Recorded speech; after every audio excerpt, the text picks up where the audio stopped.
بسم اللہ الرحمن الرحیم۔ محترم دوستوں، بھائیوں، بزرگوں، بہنوں اور ماؤں، سیرت النبی صلی اللہ علیہ وسلم کا جب ذکر ہوتا ہے تو ہم نبی کریم صلی اللہ علیہ وسلم کی پیدائش، وفات، غزوات اور معجزات کا ذکر ہم کرتے ہیں، لیکن بہت کم ایسا ہوتا ہے کہ ہم نبی کریم صلی اللہ علیہ وسلم کی معاشیات کے اور مالیات کے تعلق سے جو ذکر ہے سیرت کے کتابوں میں، اس کا ذکر بہت کم ہوتا ہے۔ اور آپ جانتے ہیں کہ معاشیات اور مالیات میں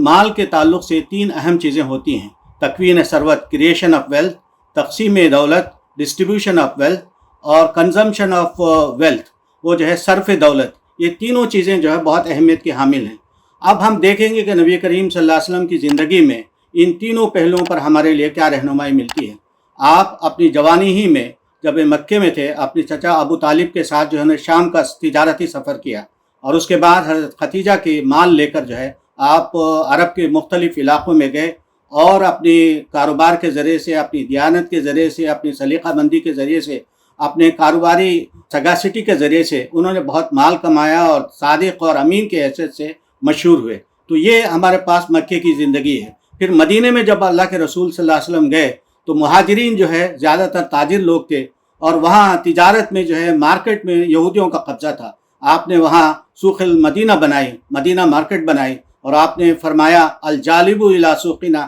کالمجاہد فی سبیل اللہ، جو اس مارکیٹ میں آ کر جو ہے اپنے خرید و فروخت کرے گا وہ مجاہد فی سبیل اللہ کی طرح ہے۔ اس میں نہ صرف مرد تاجر تھے بلکہ وہاں خواتین بھی موجود تھیں، وہاں جو ہے مختلف قسم کی چیزیں تھیں، اور نبی کریم صلی اللہ علیہ وسلم اس مارکیٹ کو بھی جاتے تھے۔ یہ دو چیزیں ہمیں بتاتی ہیں کہ اللہ کے رسول صلی اللہ علیہ وسلم نے دولت کمانے کے لیے تجارت کو کتنی اہمیت دی۔ پھر ہم دیکھتے ہیں کہ تقسیم دولت کے تعلق سے آپ حدیث کی کتابوں میں نبی صلی اللہ علیہ وسلم کی زندگی میں صدقہ و خیرات کی جو اہمیت ہے وہ آپ کے سامنے وہ بالکل کھلی کتاب کی طرح ہے۔ لیکن سب سے اہم بات جو ہمیں تقسیم دولت کے تعلق سے معلوم ہوتی ہے وہ ہے زکوٰۃ کا نظام۔ اسلام میں جو ہے 5 چیزوں پر بنیادیں اسلام کی کھڑی ہیں، اور اس میں کلمہ بھی ہے، نماز بھی ہے، حج اور روزہ بھی ہے، اور زکوٰۃ بھی ہے۔ لیکن بدقسمتی سے لوگ جو ہے نماز کے تعلق سے، روزے کے تعلق سے، حج کے تعلق سے نہ صرف فرض بلکہ سنت اور نفل بھی جانتے ہیں، لیکن زکوٰۃ کے تعلق سے ہماری معلومات جو ہے ہمارے سماج میں، یہاں تک کہ ہمارے دینی طبقوں میں بھی زکوٰۃ کا جو اجتماعی نظام تھا، اللہ کے رسول صلی اللہ علیہ وسلم نے جو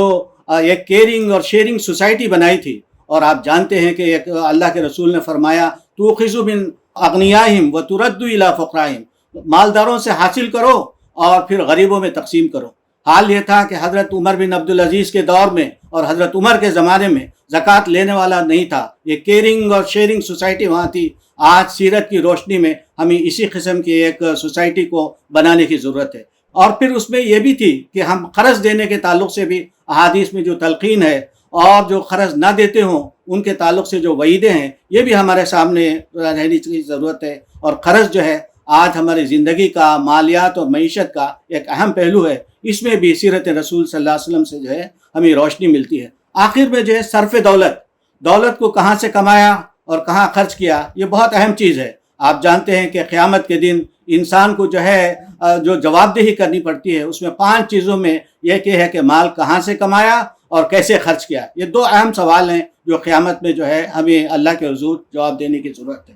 تو اسی طریقے سے مال کو کمانا، پھر اس کو بچانا اور اس کو سرمایہ کاری کرنا، یہ بھی ہمارے پاس جو ہے حدیث کی روشنی میں، سیرت رسول صلی اللہ علیہ وسلم کی روشنی میں ہمیں بہت ساری ہدایت ملتی ہیں۔ اسی طرح اللہ تعالیٰ نے فرمایا یا ایھا الرسل کلوا من الطیبات واعملوا صالحا، یا اے رسولو تم جو ہے حلال اور طیب رزق جو ہے کھاؤ اور پھر جو عمل صالح کرو۔ اب ہر عمل صالح سے پہلے، چاہے وہ نماز ہو، روزہ ہو، حج یا زکوٰۃ ہو، اس سے پہلے رزق حلال کی جو ہے کی طلب اور اس کی طرف جو ہے رغبت اور اس کے لیے جدوجہد جو ہے ضرور۔ آج ہم دیکھتے ہیں کہ خرچ کے تعلق سے بڑی افراط و تفریط ہوتی ہے ہمارے سوسائٹی میں۔ مثال کے طور پر اللہ کے رسول صلی اللہ علیہ وسلم کے زمانے میں نکاح بہت آسان تھا، لیکن ہم نے اسے بوجھ بنا لیا ہے، اور ایسی بیڑیاں ہم نے اپنے اندر ڈال لی ہیں جس کی وجہ سے مشرکانہ اور جو ہے مسرفانہ رسوم میں جو ہے ہم نے اسے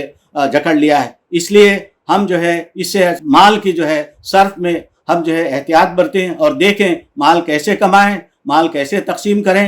کیسے جو ہے ہم اس کو جو ہے کنزیوم کریں، صرف کریں۔ تو ان تینوں پہلوؤں سے جو ہے سیرت کا پیغام یہ ہے کہ ہم ان تینوں پہلوؤں پر ہم جو ہے غور کریں قرآن و سنت کی روشنی میں، سیرت رسول صلی اللہ علیہ وسلم کی روشنی میں، اور اس کے ذریعے سے ہم دنیا میں ترقی اور سرفرازی اور آخرت میں اللہ کی رضا اور نبی کریم صلی اللہ علیہ وسلم کی شفاعت ہم حاصل کر سکیں۔ ربنا آتنا فی الدنیا حسنہ وفی الآخرۃ حسنہ وقنا عذاب النار۔